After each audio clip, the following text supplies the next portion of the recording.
자, 안녕하세요. 제네시스입니다. 반갑습니다. 음, 설 연휴가 끝났습니다. 설 연휴가 끝났고, 어, 다시 한번 새해 복 많이 받으시라고 인사를 드리겠습니다. 음, 본 내용은 2019 개정세법 특강인데요. 어, 본 강좌는 사실 오프라인 강좌를 2회 진행을 했고, 상당히 많이 참여를 해주셨어요. 제가 2시간만 강의를 해서 비용을 좀 저렴하게 해서 그런 건지, 아니면 이제 개정세법에 대해서 많이 관심을 가져서 그런 건지, 일부 소수겠지만 저를 보고 싶어서 오신 분도 분명히 계시다고 생각합니다. 고맙습니다. 네. 그분들은 이 방송을 안 보시겠네요. 아무튼 감사드리고요. 많이 이렇게 어, 온라인 강의를 좀 해달라는 요청들이 많이 있었어요. 그래서 준비를 하게 됐고요.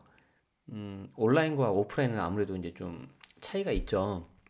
온라인 같은 경우에는 장점이 이렇게 좀 반복해서 볼 수 있다는 장점이 있고, 오프라인 같은 경우에는 이제 강의 들어보신 분들은 아시겠지만 좀 이게 확실히 좀 전달력이 더 긴장도 좀 되고 전달 생생하게 들리기 때문에 좀 집중도 잘 된다고 말씀을 하셨어요. 그래서 호불호가 좀 약간 갈리긴 할 텐데 장단점이 다 다르니까 맞게 좀 활용하시면 좋겠고, 특히 지방에서 계신 분들이 이렇게 좀 멀리 이렇게 올라오시는 게 제 입장에서 굉장히 감사하기도 했지만 좀 죄송했기 때문에 온라인 강의를 이렇게 했습니다.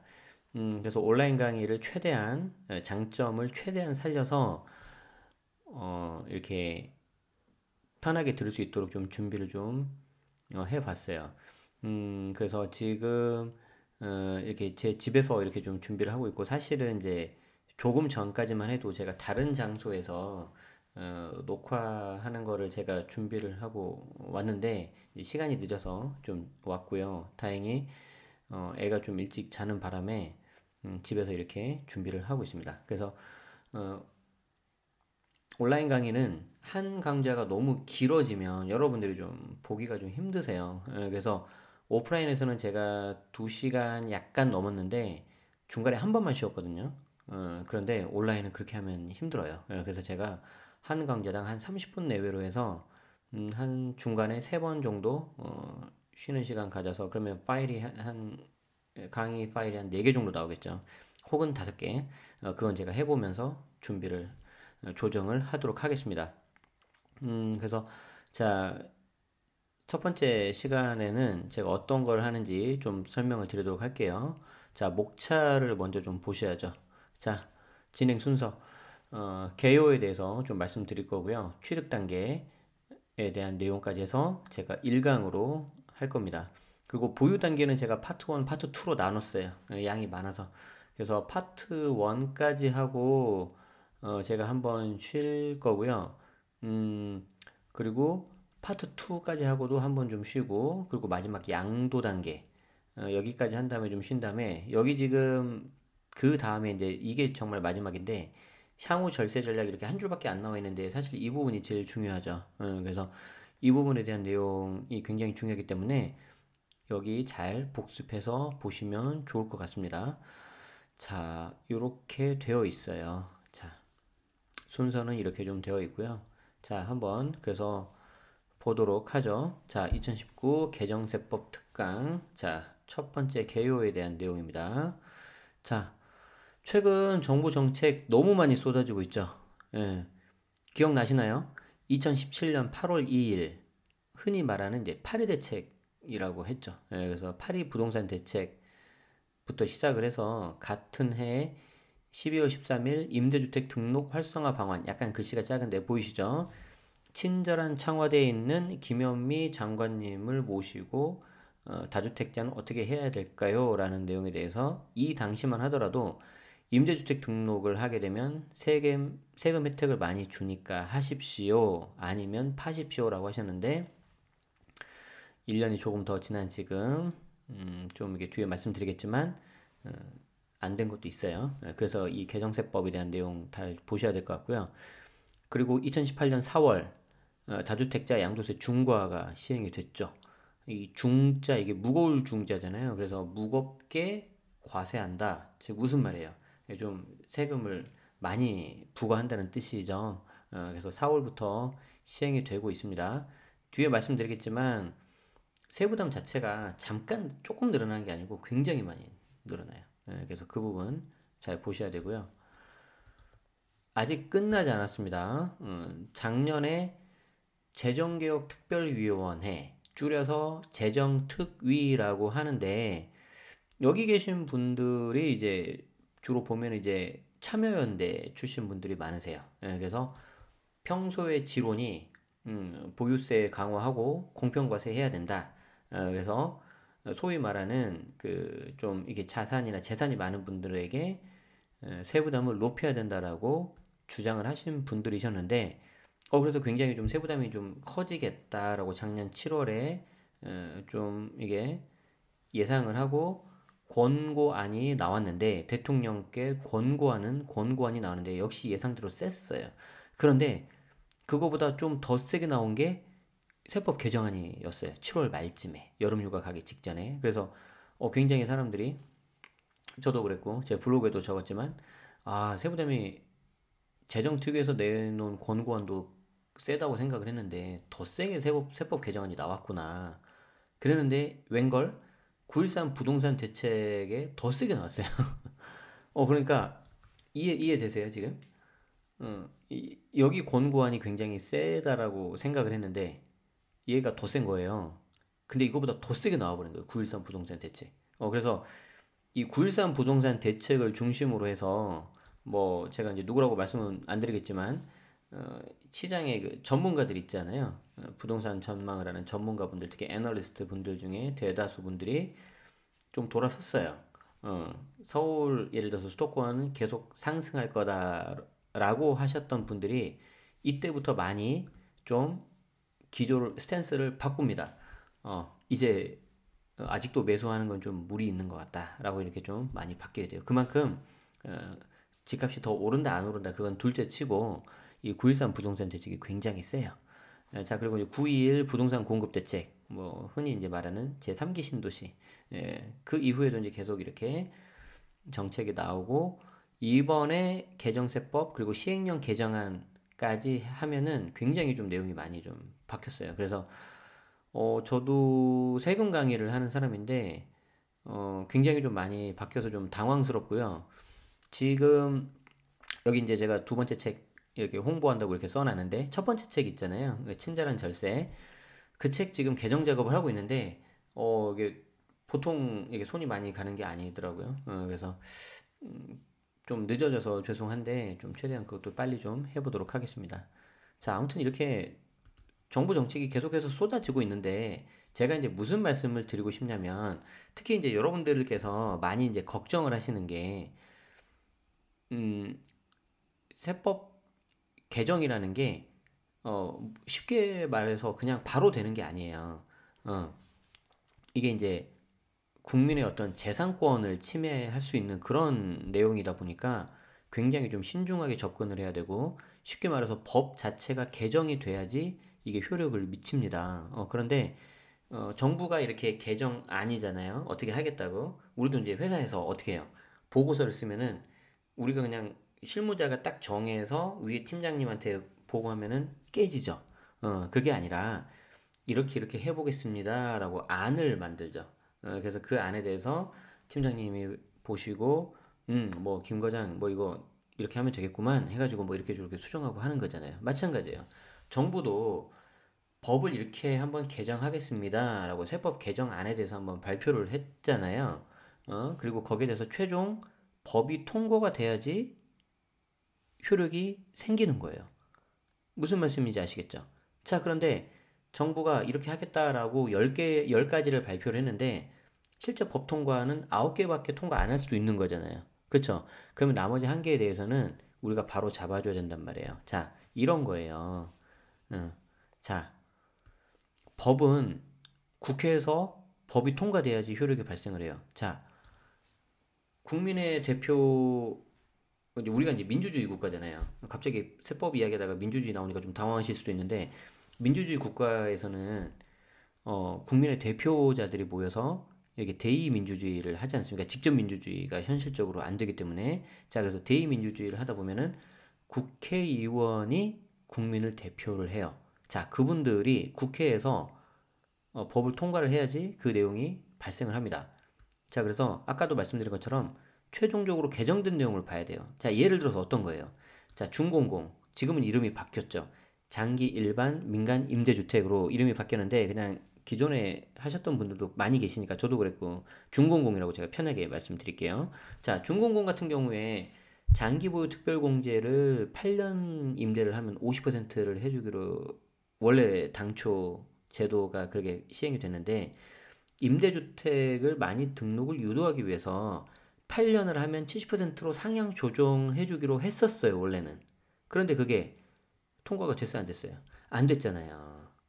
자, 그래서 이 부분도 제가 강의 때 늘 말씀드렸지만 최종적으로 통과가 되어야 합니다라고 말씀드렸죠. 자, 그래서 이거 결국에는 없던 걸로 됐어요. 자, 이런 거, 이런 거.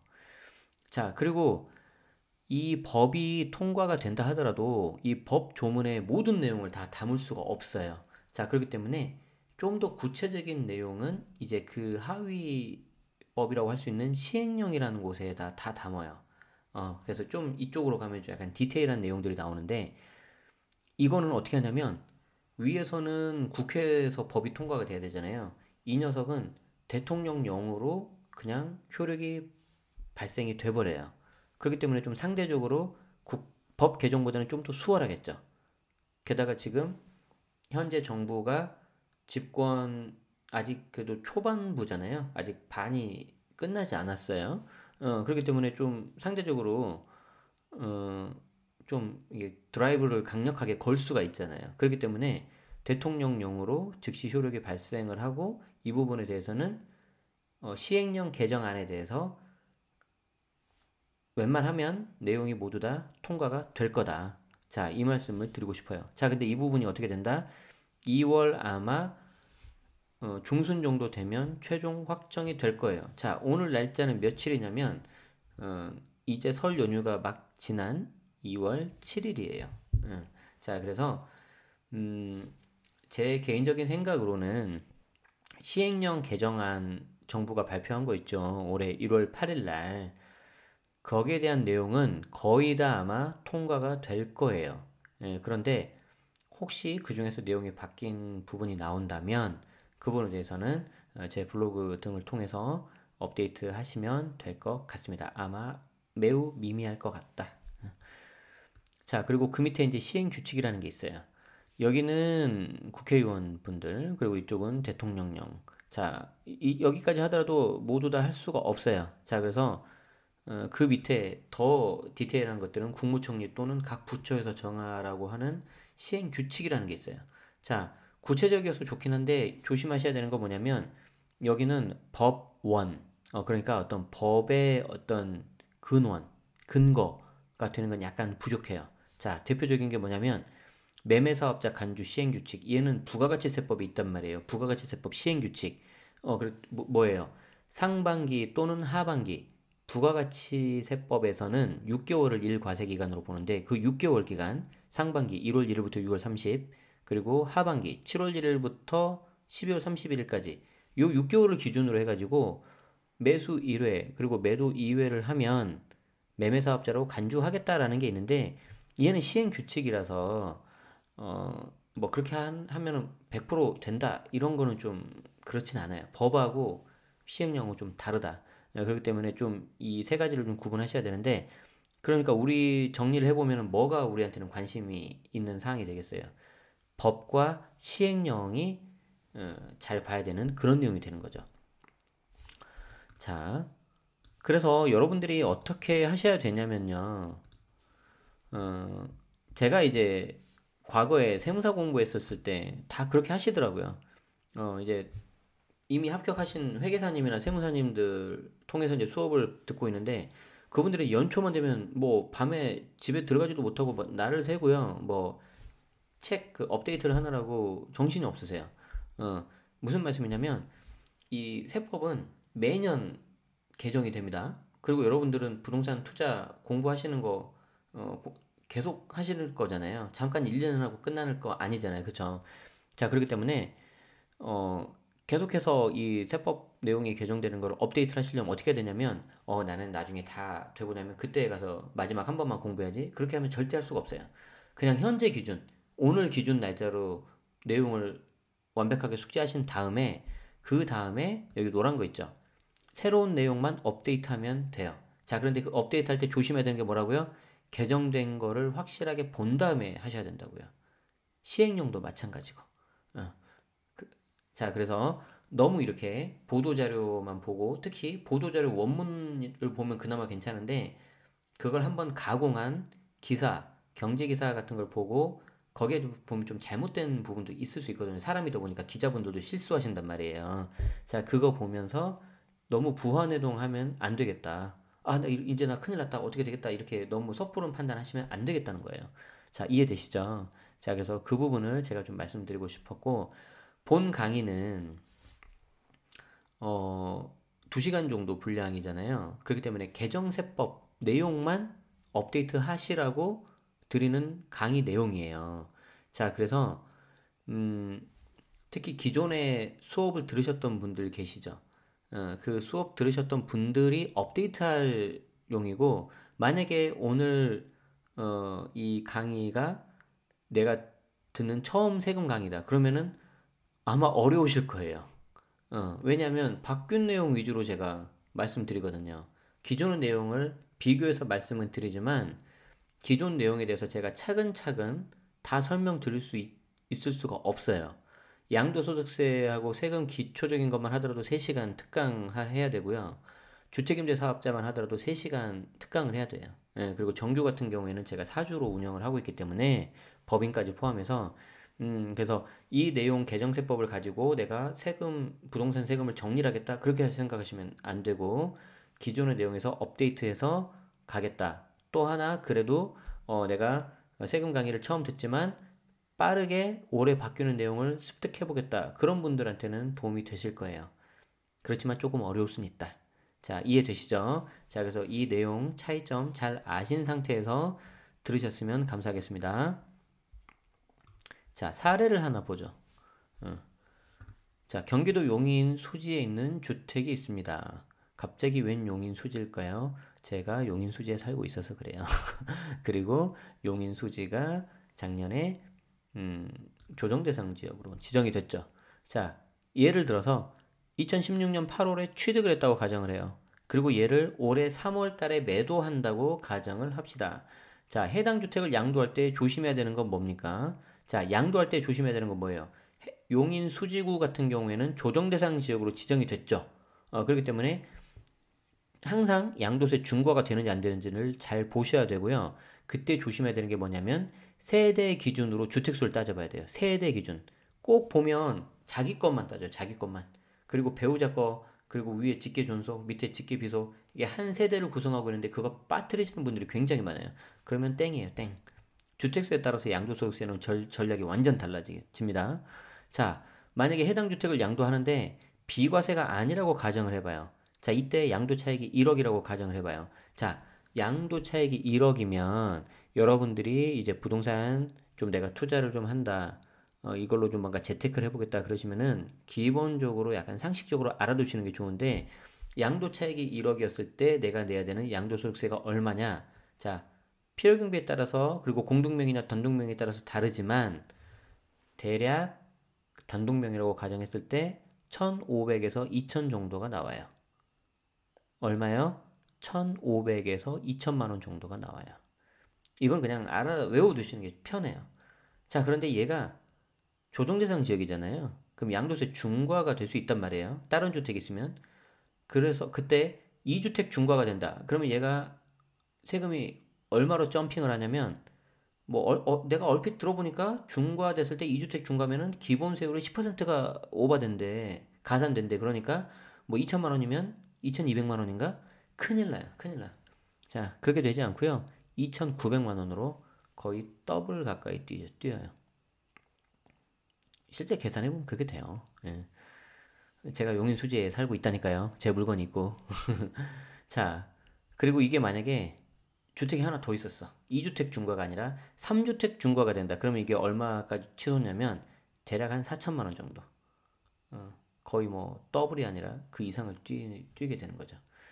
자, 그래서 양도세 중과는 굉장히 조심을 하셔야 됩니다. 자, 그래서 내가 그나마 양도 차익이 1억이었을 때 이야기인데 이거 내가 만약에 체크를 못하고 잘못 팔아버리면 내가 당초 예상했던 세금에서 몇 백이 늘어나는 게 아니라 그게 2배 또는 3배 가까이 될 수도 있어요. 그렇기 때문에 조심하셔야 된다. 그래서 특히 지금은 물론 당연히 투자는 계속해서 해야 되지만 좀 내실을 기해야 되는 그런 시기라고 저는 생각을 하고요. 실제 제 주변에 그런 분들 많이 있어요. 제 수강생 중에도 많이 있고, 그렇게 꼭 당부를 드리는데도 본인이 그 혼자 이렇게 판단하셔서, 에이, 뭐 주택수 이거 안 들어가겠지, 뭐 괜찮겠지, 비과세겠지 해가지고, 안 내도 낼 세금을 적게는 1, 2천, 많게는 9,500, 뭐 1억 가까이 내신 분도 많이 있어요. 그렇기 때문에 반드시 사전에 꼭 계약서 쓰기 전에 세무사님과 세무 상담을 하셔야 되는데 저는 최소한 2명 이상, 2명 이상은 상담을 받으시길 권합니다. 보통 세무 상담하면 1시간에 적게는 10만 원, 많게는 뭐 100만 원 받으신 분도 계세요. 2명 만약에 상담을 받으면 한 50만 원 내외 될 것 같은데요. 제가 봤을 때는 비싸지 않다. 괜찮다. 오히려 그게 여러분들 재산을 지킬 수 있는 방법입니다. 그래서 꼭 명심하시기 바랍니다. 자, 개정세법 내용을 이제 취득 단계, 보유 단계, 양도 단계 이렇게 순차적으로 볼 거예요. 자, 취득 단계를 먼저 봅시다.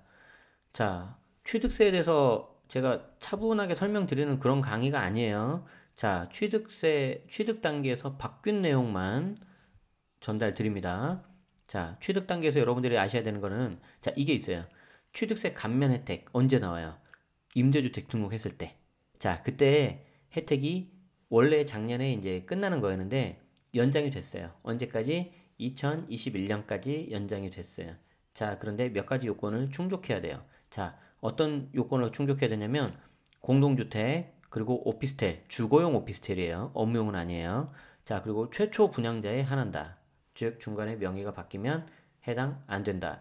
자, 그리고 전용 면적 60 이하, 그리고 하나만 있어도 취득세 감면은 돼요. 자, 그런데 이런 분들 꼭 계세요. 나 전용 60 넘었어요. 그런데 85 이하, 즉 국민주택 규모니까 취득세 감면 된다고 부동산에서 그러던데, 자, 그 부동산에 말씀해 주세요. 죄송한데 잘못 알고 계신 것 같다고. 자, 50% 감면이 된다고 가끔 가다 그렇게 말씀을 듣고 60 초과되고 85 이하니까 괜찮겠지라고 등록하신 분이 계시는데 큰일 나요. 자, 왜 큰일 나냐면 20% 이상 해야 돼. 20% 이상. 하나 가지고 안 돼요. 그렇기 때문에 20% 이상 굉장히 많은 규모로 해야 된단 말이에요. 그런 분 아니시면 혜택 받을 수 없기 때문에 조심하셔야 된다. 자, 그리고 취득세액이 200만 원이 초과되면 전체 100%가 아니라 85%만 감면되고 나머지 15%는 내가 내 돈으로 내야 돼요. 자, 그렇기 때문에 이 부분은 좀 유의를 하셔야 된다. 아무튼 연장됐다. 그것만 알아두시면 될 것 같아요. 자, 재밌는 게 하나 생겼어요. 자, 신혼부부인 경우에 생애 최초로 주택을 취득하면 취득세 50% 감면 혜택을 받을 수 있어요. 이 경우에는 임대주택 등록 안 해도 50% 감면 해주겠다. 너희들 신혼부부니까 좀 어렵잖아. 정부가 도와줄게. 이거예요. 자, 혼인신고를 하고요. 그 날로부터 기준 5년 이내. 그렇기 때문에 결혼식만 올리셨다 하더라도 혼인신고 안 하신 분들 있죠. 그런 분들 해당 안 된다는 거예요. 그러니까 혼인신고를 하고 된다는 거예요. 혼인신고하고 나서 5년 이내에 해야 된다. 자, 그리고 주택 취득일로부터 3개월 이내에 혼인신고할 예정이다. 이런 경우도 되고요. 자, 그런데 요건이 있어요. 혜택을 받으려면 항상 어떤 혜택을 받으려면 요건을 잘 지켜야 돼요. 자, 주택 취득일 직전 연도의 연소득이 7천만 원 이하 부부 합산, 만약에 외벌이라면 5천만 원 이하. 자, 그런데 그 다음이 좀 아쉬워요. 취득가액이 4억이야. 수도권 외라면 3억이야. 그리고 동시에 전용 면적 60이야. 그러니까 뭐예요?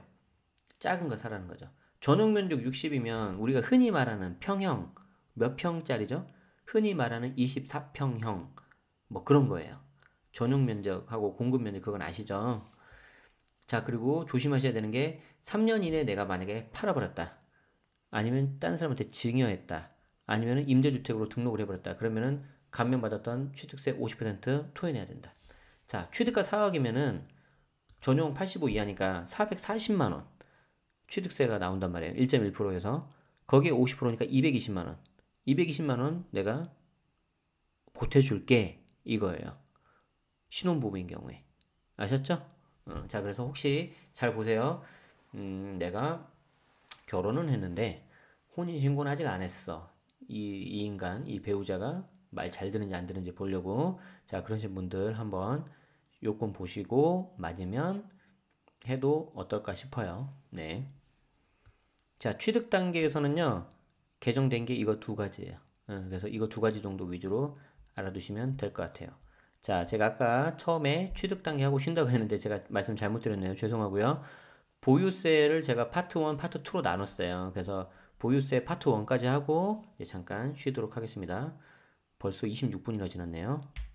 자, 재산세 감면 혜택도 21년까지 연장이 됐습니다. 단 몇 가지 요건 충족해야 돼요. 자, 공동주택이고요. 오피스텔 그리고 두 개 이상이에요. 두 개 이상. 그래서 재산세 하나만 하시는 분들 계시는데 혜택 없어요. 두 개 이상 하셔야 된다.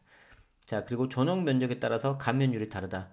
뭐 전용 면적 40 이하면 민간 단계는 50%, 중공공 100%, 40에서 60은 50, 75, 뭐 이렇게 있는데 이거 외우신 분들이 계시는데 전혀 의미 없다. 외울 필요가 없다.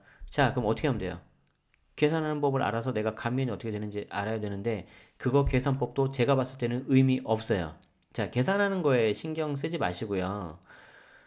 재산세 고지서는 매월 7월과 9월 달에 날라오죠. 특히 7월 달에 주택분이란 말이에요. 자, 그때 어떻게 하냐면 고지서에 보면 담당자 연락처가 있어요.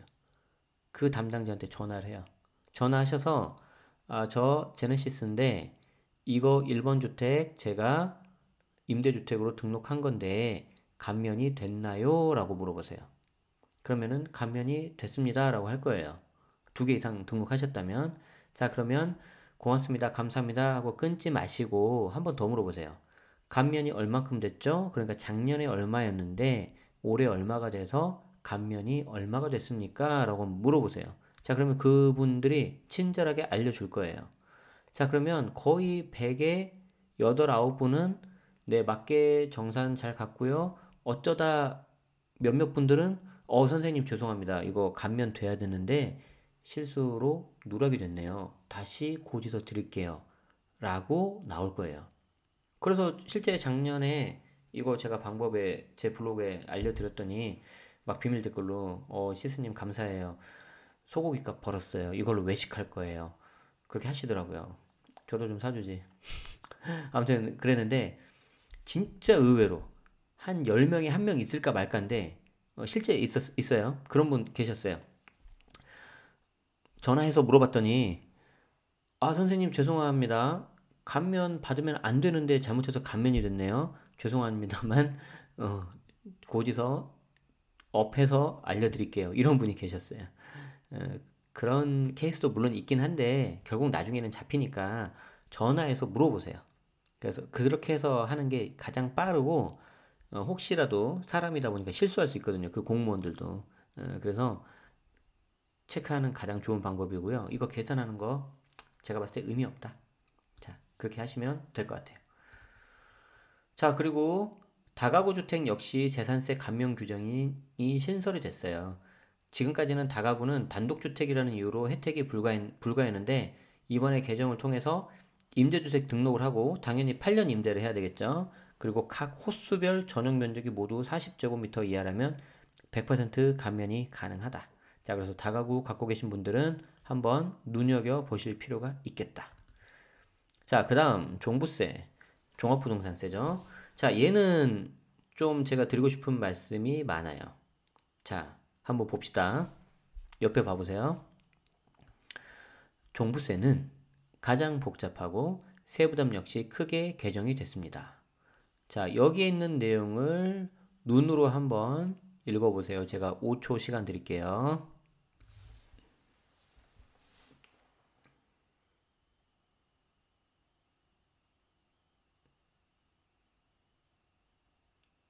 자, 다 보셨나요?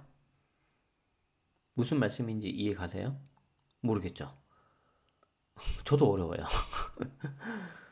종부세가 굉장히 많이 바뀌었는데, 자, 일단 결론만 좀 먼저 말씀드리자면, 너무 겁먹을 필요는 없다.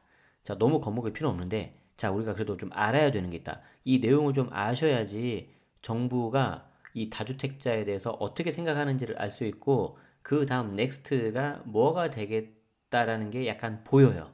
자, 보자고요. 자, 조정대상 지역의 2주택 또는 조정대상 지역이 아니더라도 그냥 총 주택수가 3주택 이상 보유한 경우에는 종부세율이 더 많이 올라갔어요. 자, 여기 보시면 1주택자나 조정대상 지역이 아닌 곳에 2주택을 보유하면 0.5에서 2.7% 세율 적용이 되는데 조정대상 지역에 2주택을 가지고 있거나 또는 총 보유 주택수가 3주택 이상인 경우에는 0.6에서 3.2% 세율이 적용이 돼요. 그래서 우스갯소리로 제가 이제 강의할 때 뭐라 그랬냐면 여기 있는 사람들 어떤 사람들이에요? 조정대상 지역에 2주택이 있거나 총 보유주택수가 3주택 이상의 사람들. 소위 말해서 찍힌 애들.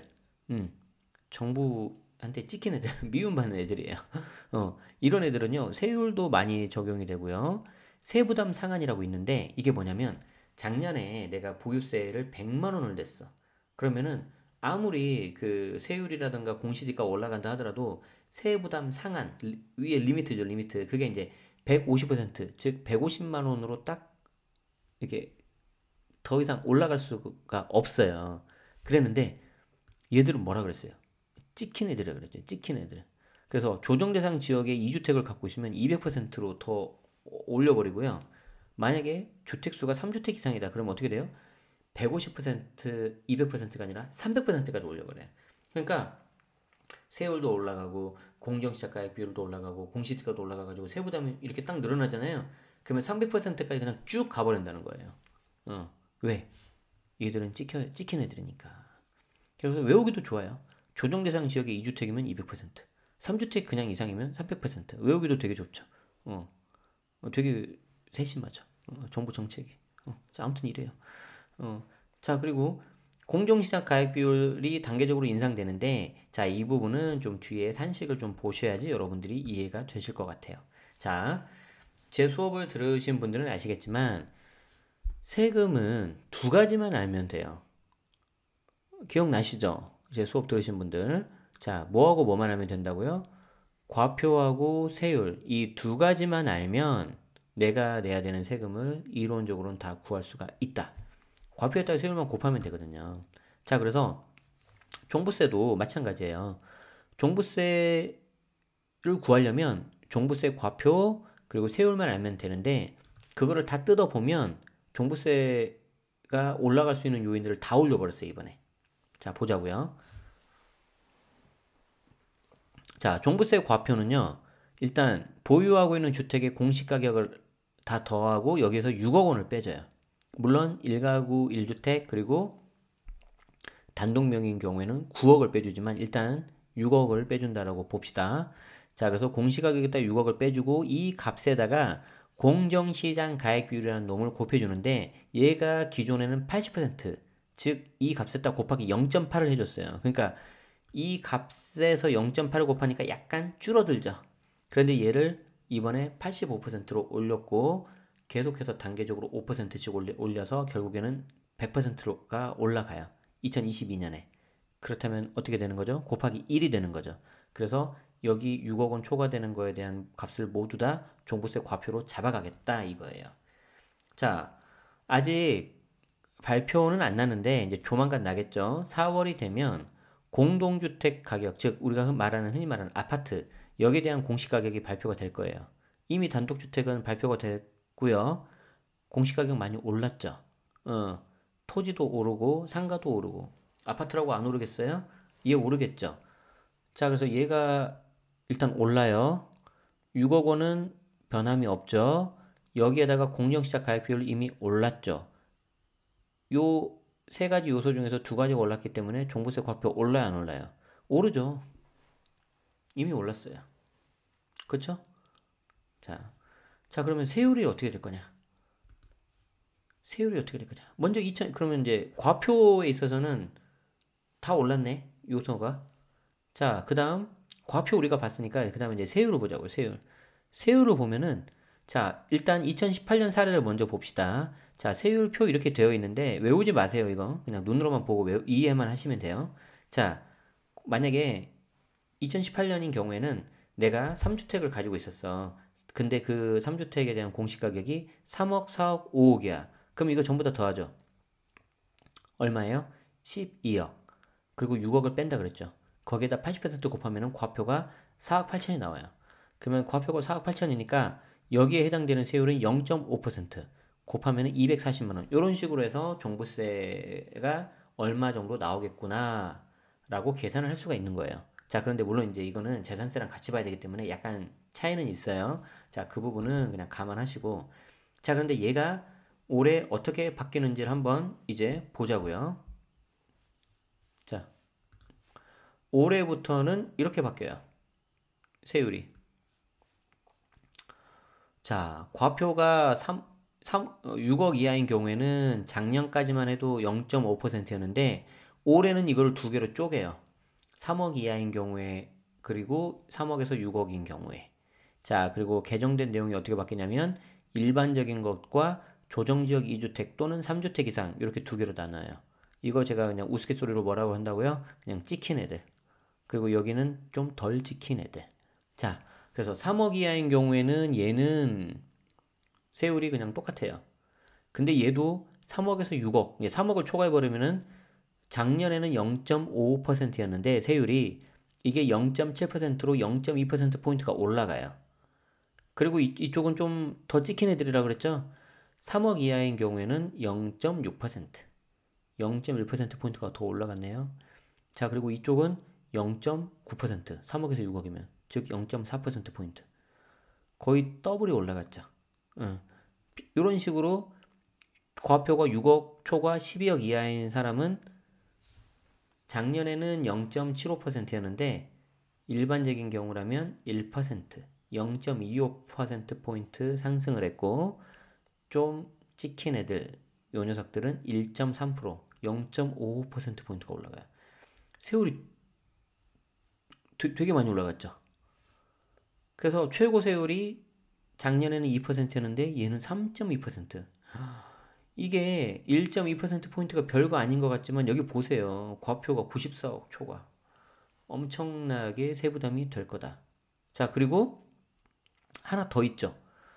세부담 상한이 여기 작년 같은 경우는 150%였는데 이쪽 좀 소위 말해서 찍힌 애들은 조정지역 2주택자라면 200%, 그 외에 3주택 이상이면 300%로 쫙 올라가 버린단 말이에요. 그래서 세부담이 훨씬 더 커진다.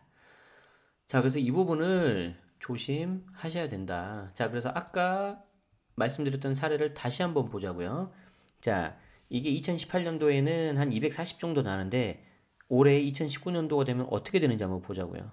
자, 공시가격 3억, 4억, 5억이다. 이때 종부세 어떻게 되냐? 똑같아요. 세 개 다 더하고 6억을 빼니까 얼마 나오죠? 12억에서 6억 빼니까 6억. 여기에 공정시작가액비율 80%가 아니라 85%. 자, 그래서 얘가 5억 천으로 일단 올라가요. 여기에 세율이 몇 퍼센트가 되죠? 얘는 3주택이니까 소위 아까 말한 찍힌 애들이잖아요. 그래서 0.9%에 해당돼서 459만 원이 나와요. 240만 원이었는데. 자, 세부담 상한.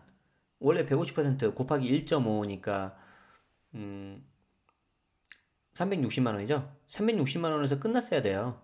자, 그런데 얘는 3주택이니까 300%까지 가버리죠. 그러니까 뭐 세율이 올라가도 그냥 다 반영되고 공시가격 올라도 다 반영돼 버리는 거예요. 이해되시죠? 자. 그런데 너무 아까도 말씀드린 것처럼 너무 염려는 안 하셔도 될 것 같다. 자, 내가 만약에 종부세 과표가 6억을 초과한다? 1주택자라면 이게 시세가 한 23억에서 24억 정도가 돼야 돼요. 여기 보세요. 내가 만약에 23억 1주택자 가지고 1주택자야. 그런데 여기에 공시지가가 16억이라고 가정을 해요. 자, 그럼 16억에서 1주택이니까 단독명의 가정하면 9억을 빼겠죠. 그리고 공정시작가액 비율 85%. 이렇게 해야 종부세 과표가 한 6억 정도 나온다고요. 자, 그럼 핵심이 뭐가 되겠어요? 공정시작가액 비율은 이미 올라갔죠. 세율도 올라갔죠. 그럼 뭐만 남았어요? 여기. 공시지가. 그래서 아파트 공시지가가 올해 4월에 발표되는데 그 녀석이 어떻게 나오는지가 좀 관전 포인트가 되리라고 생각됩니다. 이해되시죠? 네. 자, 그래서 정부 보도자료를 제가 참고해서 만든 표예요. 똑같아요. 제가 뭐 그냥 만든 게 아니라 정부 보도자료인 거 그냥 그대로 그냥 쓴 거예요. 자, 그래서 거기에서 보면 아마 1주택자는 시가가 18억 정도 돼야지 과표 3억 이하 될 거고 18억에서 23억 정도 돼야 과표가 6억 이하가 될 거다. 그리고 23억, 4억 정도 돼야 과표가 6억 넘을 거다. 그런데 다주택자는 2주택 이상이잖아요. 자, 그래서 14억 이하인 경우에 이제 과표 3억 이하 되고 14억에서 19억이 과표 3억에서 6억 그리고 19억에서 30억이 과표 6억에서 12억 그리고 30억에서 98억 정도 요 정도 돼야 과표가 10억에서 50억 정도 될 거다. 그래서 뭐 저도 그렇고 제 주변에 투자하신 분들도 그렇고 좀 보면 다주택자인 경우에 여기가 좀 많을 것 같아요. 여기까지 요 정도까지가 98억에서 176억 가지고 계신 분들은 뭐 물론 계시긴 한데 뭐 그렇게 많이는 없고요. 제 주변에 그리고 뭐 저 같은 경우도 뭐 요 정도니까 여러분들도 뭐 이 정도 안에 들어오시는 거죠. 그래서 요 정도 될 것 같아요. 이 정도. 그런데 이제 이걸 빠져나갈 수 있는 방법은 뭐예요? 이 경우에는 종부세 합산 배제를 받을 수 있는 그 임대주택은 중공공도 아니고 민간 단기도 아니고 걔는 그냥 겉으로 보이는 것뿐이고 세법에서 말하는 장기 임대주택이 돼야 되는 거죠. 그렇죠? 등록 당시 기준 시가가 6억이야. 그리고 3억이야. 수도권에는. 그래서 저는 이제 그런 식으로 이제 좀 세팅을 해놔서 이제 뭐 다 이제 그런 주택은 다 빠지는 거죠. 그렇죠? 자, 그래서 요쪽이 좀 조심해야 되는 구간이 아닌가 그렇게 싶습니다. 자, 그래서 지금 이제 최근에 보면 이제 기사가 이런 기사들이 굉장히 많이 나와요.